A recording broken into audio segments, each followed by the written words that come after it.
1981 ની અંદર જેણે મારી ટિકિટ કાપી છે, હું ઉપરવાળાને પ્રાર્થના કરીને કરું છું કે અમારી જે 4 ની ટિકિટ કાપી છે ને 3 મહિનાની એકવી દે અને આત્માને શાંતિ આપે. હું ખોટાને પૈસા નાખવા જાય છું.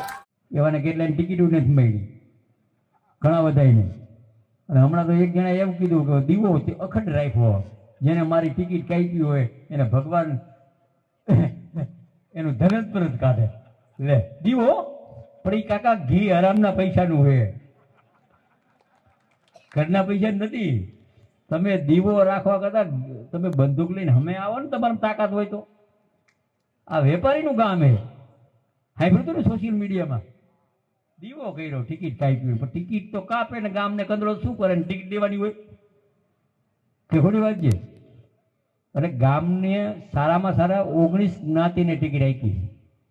હું કોઈ જ્ઞાતિવાદનો નથી માણસ, પણ હું વ્યક્તિ જે દાદાગીરી કરે એના હારે તો બાંધછોડ કરીશ જ નહીં, જિંદગીમાં નહીં કરું. ત્યારે જ ન્યૂઝરૂમ ગુજરાતની યુટ્યુબ ચેનલને સબસ્ક્રાઇબ કરો અને ઇન્સ્ટાગ્રામ અને ફેસબુક પર ફોલો કરો. અપડેટ રહો, સત્યની સાથે રહો.